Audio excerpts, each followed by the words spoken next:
La Voz del Derecho presenta Primer Plano. Primer Plano. Una visión dinámica de los hechos y los personajes de la jurisprudencia y la vida nacional que conformarán la historia del mañana. Primer Plano. Primer Plano. Con la participación de los abogados José Domingo Bernal, Fabio Sepúlveda y Pedro Jaime Rojas, y la presentación y dirección de Fabio Becerra Ruiz. Primer Plano. Primer Plano. Una producción de la Corporación Colegio Nacional de Abogados, CONALBOS. Bienvenidos. Un cordial saludo a todos nuestros oyentes en Colombia y el mundo. Soy Fabio Sepúlveda Betancourt, quien tengo el honor de dirigir este programa el día de hoy. Mi colega Fabio Becerra Ruiz se excusa de su asistencia, quien llegará en pocos minutos. Y hoy tengo un invitado muy especial, el doctor Jorge Pavón.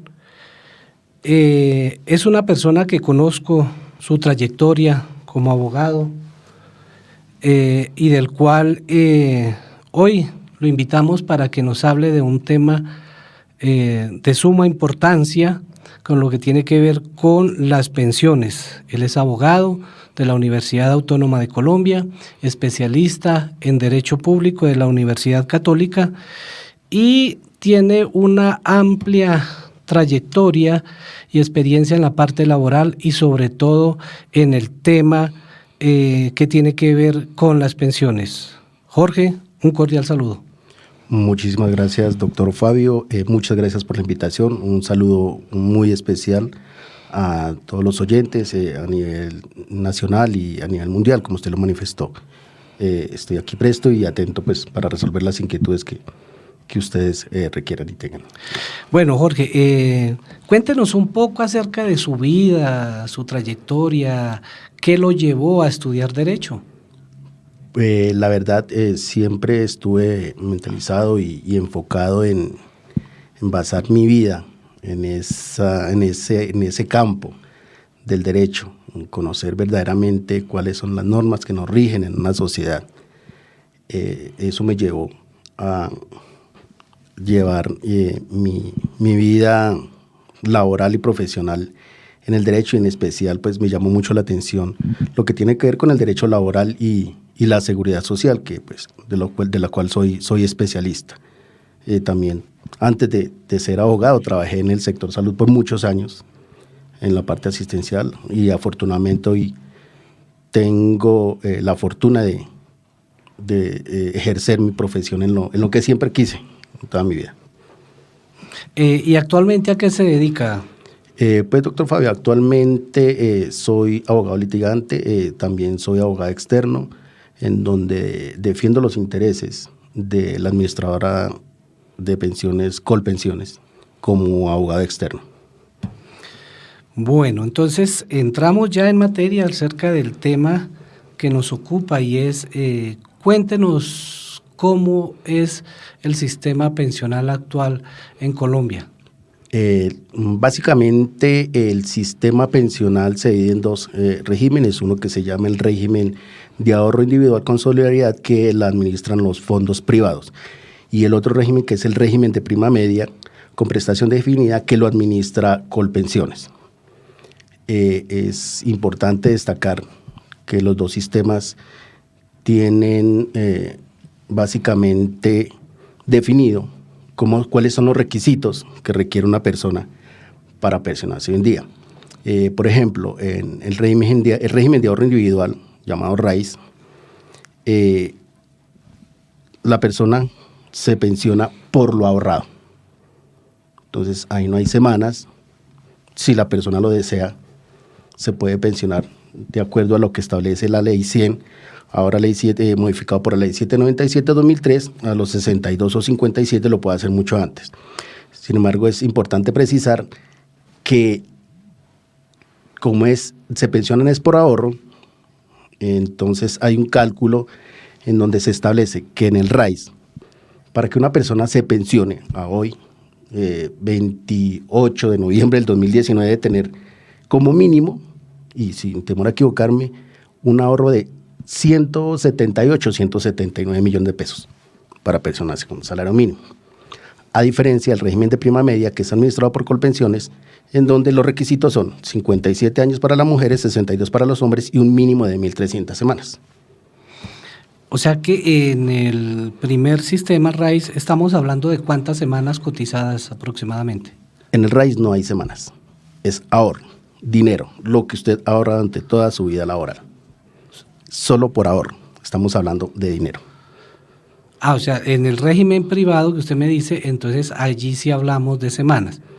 En el régimen de prima media administrado por Colpensiones es por edad y semanas, son los dos requisitos primigenios. En el RAI es por lo ahorrado por el afiliado. No importa la edad. No importa la edad. Entonces, ahí esas son las diferencias. ¿Qué pasa si una persona que está en el RAIS y cumple los 62 años, en el caso de los hombres, y no tiene ese monto, no puede pensionarse? Entonces, ahí sí podemos hablar de la garantía de pensión mínima, que es un fondo que establece la Ley 100 de 1993. En este sentido, la persona, para que se pueda pensionar con, como se lo dije, con esa garantía mínima, entonces, que no le alcanzó el monto que yo le dije anteriormente, que son aproximadamente 179 millones de pesos, pero tiene 1.150 semanas como mínimo de cotización, el fondo junto con el Estado le garantizan esa pensión mínima, si no alcanza el ahorro que eso lo dije anteriormente. Bueno, hay un tema bien importante y es la misma situación económica, política y social que está viviendo el país y que se está viviendo en toda Latinoamérica, que tiene una incidencia directamente con las pensiones. Cuéntenos sobre ese panorama que se está viviendo en el caso de Chile, el caso de España. ¿Cómo puede llegar a afectar eso en Colombia? Bueno, entonces hablamos del derecho comparado. Leí un artículo de un diario en España en donde manifiestan los que intervienen en ese sistema que también están en una crisis pensional en donde requieren muchas reformas. Actualmente las personas en España deben llegar a los 65 años de edad para obtener una pensión, porque allá se basan más en el sistema de pensión pública, o sea, es el Estado el que pensiona a estos trabajadores. A diferencia del sistema chileno, que el sistema chileno se basa en el régimen de ahorro individual administrado por los fondos privados y que pues la gente allá le genera un descontento ese sistema.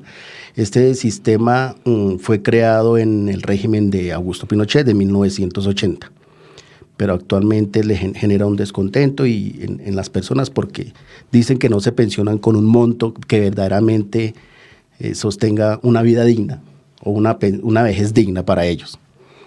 Eso es lo que también puede suceder aquí en nuestro país, porque podemos ver que uno de los principios y los pilares fundamentales de nuestra Constitución que protege a los trabajadores y a los pensionados es el mínimo vital y móvil.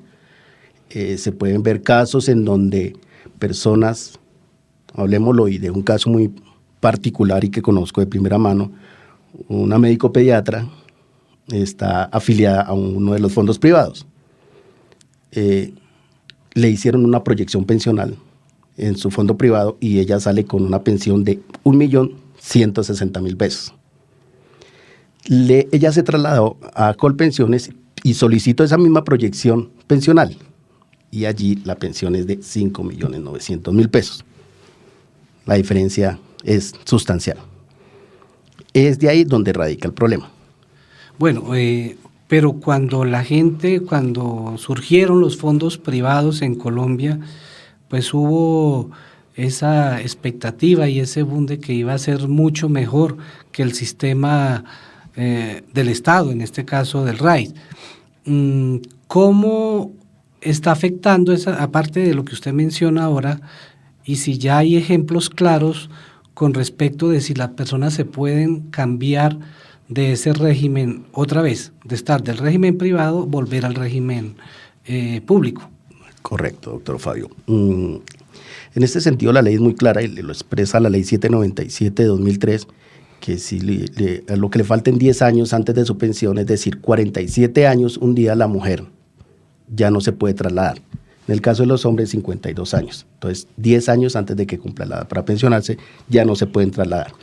Sin embargo, la jurisprudencia de la Corte Suprema en su sala laboral ha tocado este tema, ya hace varios años, y ha definido en su jurisprudencia que las personas, en ese entonces, que tomaron la decisión de trasladarse del régimen de prima media al RAIS, lo hicieron, los asesores de estos fondos privados lo hicieron bajo engaños. Entonces, no se les brindó la información correcta, o los asesores en su momento, la información que le daban a las personas era que el Instituto de Seguros se iba a acabar en su momento, que lo más conveniente era la pensión en el RAIS. Bueno, un sinnúmero de asesorías que estuvieron mal enfocadas, solo por el afán, pues, de atraer un gran número de afiliados. Y entonces ahí cuando ya hablamos, y lo habla la jurisprudencia de los vicios del consentimiento, y es que se indujo a esa persona al error.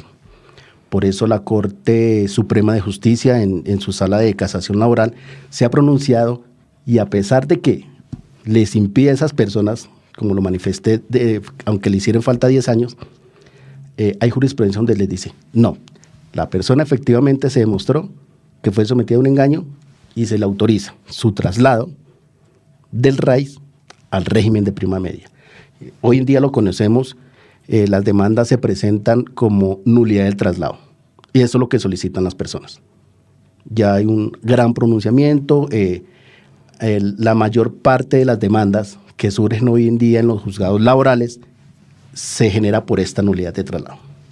Bueno, esa es una excelente noticia para los trabajadores, porque la confusión que se está generando, y con lo que usted planteaba con un caso de una médica que se puede en el fondo privado pensionar con 1,5 millones, y en el fondo público con cerca de 5 millones de pesos, es una esperanza que les da a las personas para que hoy en día, que ya están a puertas de solicitar la pensión, lo puedan hacer. ¿Eso se puede hacer en cualquier momento o hay un término especial para eso? En cualquier momento. En cualquier momento se puede hacer, cuando ya la persona, siendo el caso de las mujeres, ya pasaron los 47 años de edad, quiere decir que dentro de los 10 años no lo hizo, antes de los 10 años para su pensión, entonces ya no se cumplió con este requisito que establece la ley, o en caso de los hombres de los 52 años o más. Se han conocido en nuevos casos que las personas se encuentran pensionadas, o los afiliados se encuentran pensionados en el RAIS, ya se encuentran gozando de su pensión, y aún así están solicitando esa nulidad de traslado para que esa pensión entonces ya se la administre Colpensiones, a pesar de ya estar pensionados. Son casos muy nuevos, muy interesantes, pues que la Corte Suprema ha hecho estudios muy, muy acuciosos y muy juiciosos en ese asunto. Perfecto. Y entonces, ¿cuál sería el beneficio, si lo entiendo? La persona pasaría con todo su ahorro más los rendimientos al fondo público una vez haya una sentencia. Sí, exacto, doctor Fabio. Sin embargo, desde Colpensiones se hace una oposición a este traslado. ¿Por qué?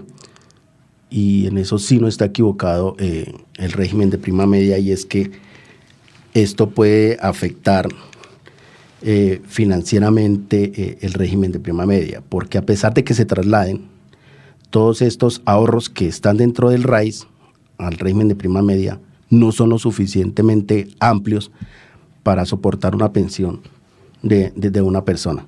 Entonces es ahí donde radica, y entonces se pone en riesgo el estado financiero de las pensiones públicas, o lo que se llama sostenibilidad financiera. Pero no entiendo esa parte, si la persona se va a pensionar es con sus ahorros y con los rendimientos que lleva, ¿cuál es el aporte luego que hace la entidad pública a la pensión?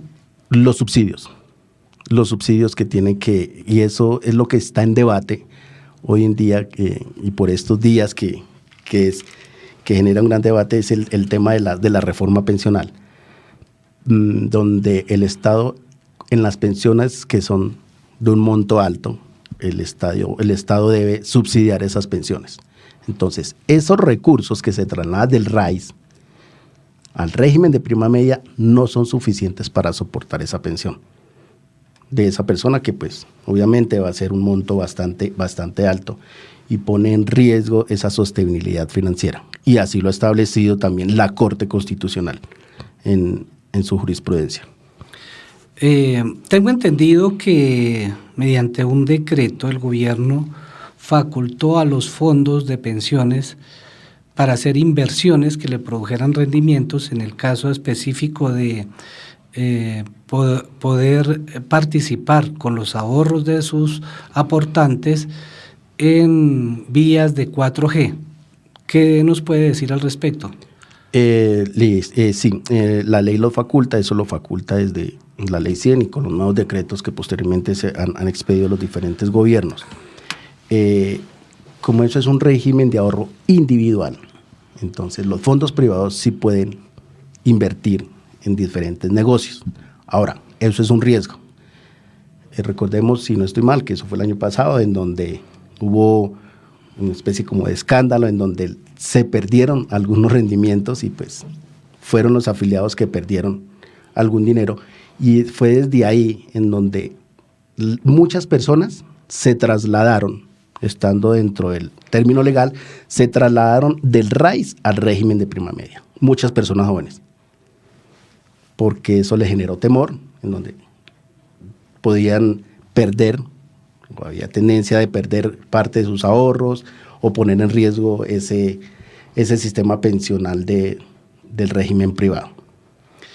Con respecto de esa oposición que indudablemente le corresponde interponer la entidad pública, ¿sí ha prosperado en el caso de las contestaciones de las demandas? ¿Qué pasa con eso? ¿Los jueces los tienen en cuenta? ¿Qué pasa con esa oposición? En la mayoría de las demandas por nulidad de traslado, esto se basa en un tema de debate probatorio. Entonces, usted como demandante demuéstrele al juez que verdaderamente fue sometido a un engaño y vició su consentimiento. Entonces, es un tema de debate probatorio. No podemos decir que todos los casos son similares, todos los casos son distintos, y ya se surge y se centra en un tema de debate probatorio. La mayoría de los jueces acceden a las pretensiones de la demanda y decretan esa nulidad de traslado. Ahora bien, en primera instancia.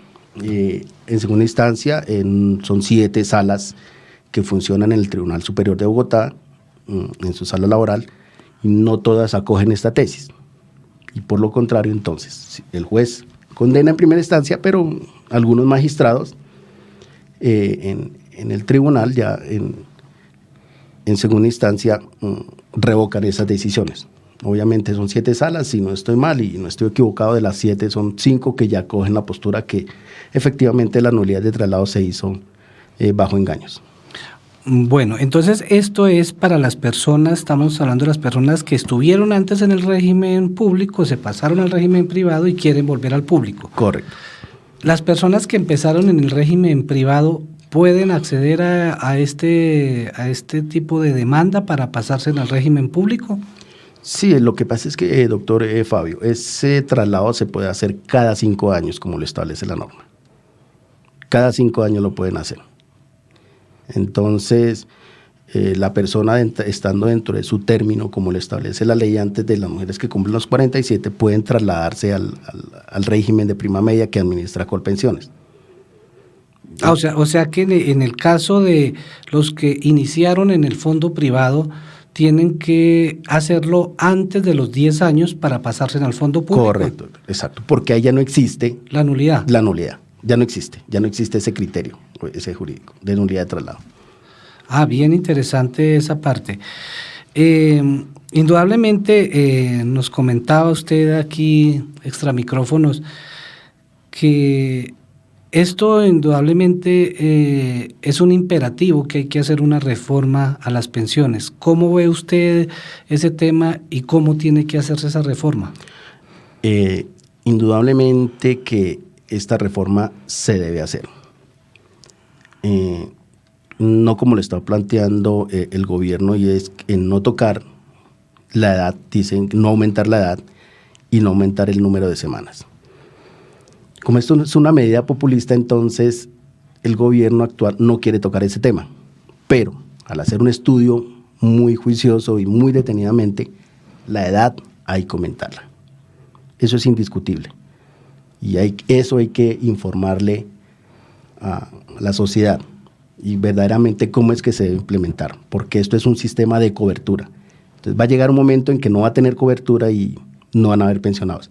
Ahora, ¿por qué se presenta esta crisis o se puede generar una crisis en el sistema pensional? Es por la informalidad laboral que se presenta en estos momentos en nuestro país.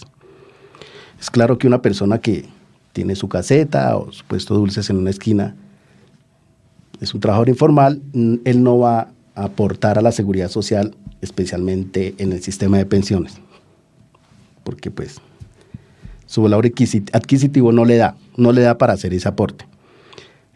Otra situación clara es el aumento del desempleo que se está presentando en estos momentos.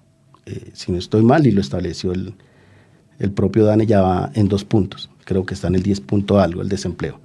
Entonces eso es lo que genera y que pueda crear una crisis pensional.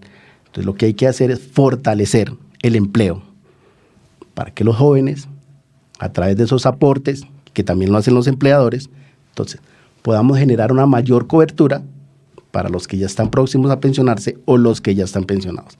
Entonces, aquí sí es indiscutible y que hay que abrir ese campo y esa información clara y precisa a la sociedad, y es que el aumento, desde mi punto de vista, el aumento en la edad hay que hacerlo.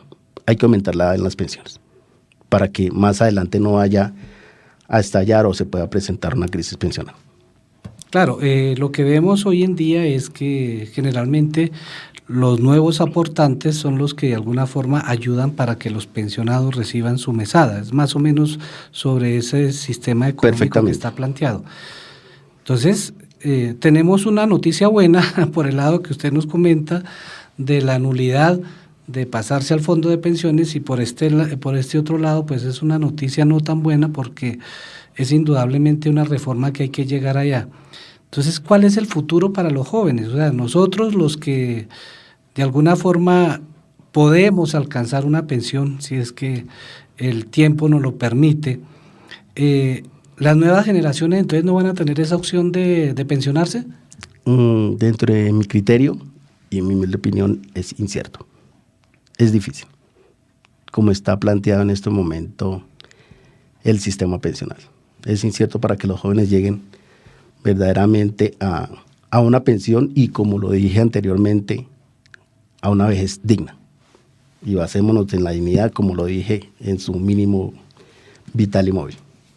Ok, perfecto. No, pues indudablemente el tema es muy enriquecedor y muy álgido por lo que se está viviendo actualmente en Colombia, y las propuestas que se tienen con respecto de toda la parte laboral. ¿Cómo la ve usted con la situación que está pasando el país en este momento? Las situaciones de paro a raíz de todas estas reformas que en el fondo sabemos que se van a hacer, pero ha sido como de espaldas al pueblo porque se le ha ocultado eso. Exacto, doctor. Entonces, retrocedamos en el tiempo. Desde el aspecto de las normas.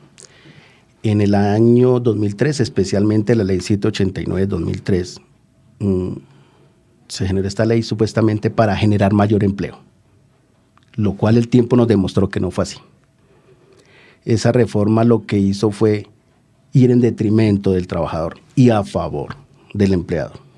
Entonces, desde ahí ya se cayó la tesis de que eso era para generar empleo, lo cual no fue así. Ahora,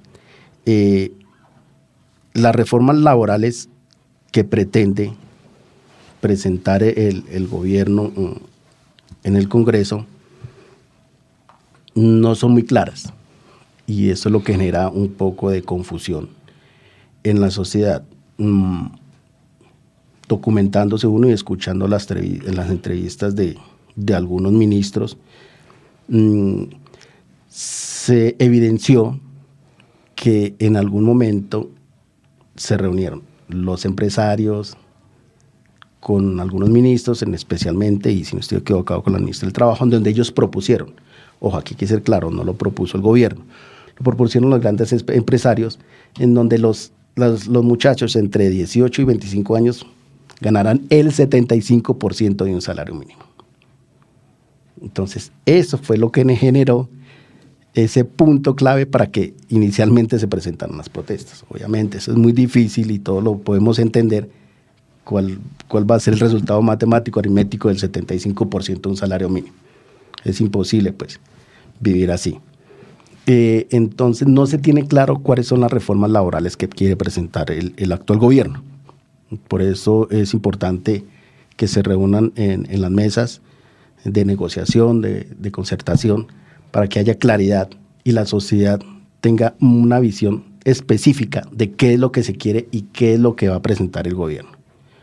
Porque ya se tiene visto que no se pueden tomar decisiones a la ligera, y eso sí lo digo y creo que es que hay un cortocircuito entre el doctor Iván Duque y presidente Iván Duque y algunos de sus ministros.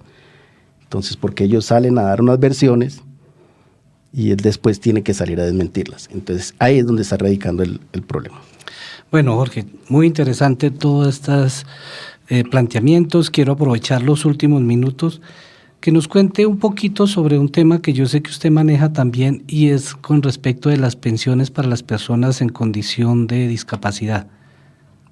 Perfecto. El tema de pensiones de invalidez y en su condición de discapacidad, entonces es claro, la ley dice que debe tener una pérdida de capacidad laboral superior al 50%, su fecha de estructuración y el requisito mínimo 50 semanas cotizadas dentro de los 3 años anteriores a esa fecha de estructuración. Sin embargo, hay un tema importante que tiene que ver con las pensiones de invalidez de enfermedades congénitas. Casos muy particulares y que he conocido de primera mano, en donde unas personas con una total discapacidad y congénito, pues establecemos que es desde su nacimiento, pero son personas con mucha capacidad de superación y aún así realizaron aportes o están realizando aportes al sistema pensional. Sin embargo, ya llega un momento en que ellos no tienen la capacidad ya de seguir aportando. La Corte Constitucional ha otorgado las pensiones de invalidez a estas personas en esa condición de discapacidad o pensión de invalidez por enfermedades congénitas. ¿Y qué requisitos especiales deben de tener? Primero, establecer la fecha de estructuración, que después lo establece el Fondo de Pensiones. Y segundo, el de las 50 semanas que le establecí inicialmente. Y esto es un tema bastante importante y que ya lo tienen claro los fondos de pensiones, específicamente no por lo que lo decía la norma, sino por los pronunciamientos que ha hecho la Honorable Corte Constitucional, porque era un tema que los fondos no lo tenían muy claro. Qué bueno, hombre, Jorge, hablar de todos estos temas.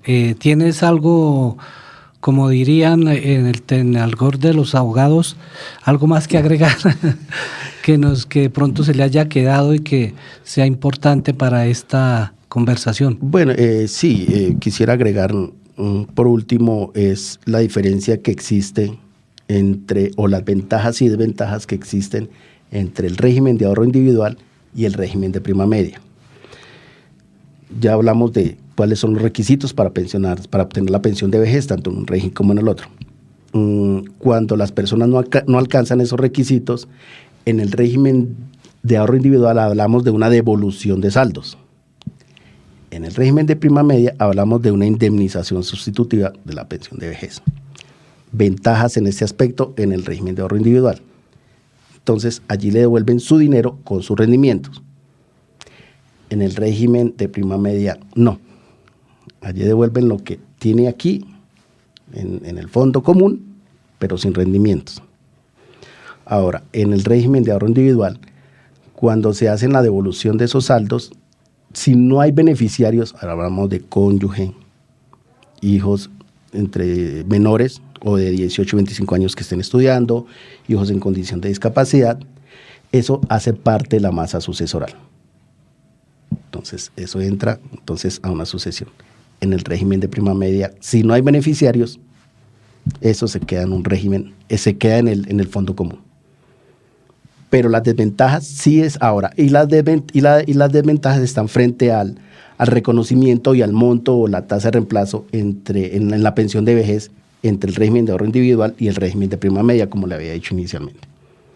Bueno, interesante todos estos aportes, doctor Jorge Pavón. Le doy las gracias por atender la invitación. Indudablemente haremos otros programas con este tema que es tan álgido y tan importante para todos los oyentes y para cualquier persona, tanto en Colombia o en cualquier parte del mundo donde nos escucha. A ustedes muchas gracias. Les habló Fabio Sepúlveda y nos veremos en el próximo programa de Primer Plano. La Voz del Derecho presentó Primer Plano. Primer Plano. Una visión dinámica de los hechos y los personajes de la jurisprudencia y la vida nacional que conformarán la historia del mañana. Primer Plano. Primer Plano. Con la participación de los abogados José Domingo Bernal, Fabio Sepúlveda y Pedro Jaime Rojas, y la presentación y dirección de Fabio Becerra Ruiz. Primer Plano. Una producción de la Corporación Colegio Nacional de Abogados, CONALBOS.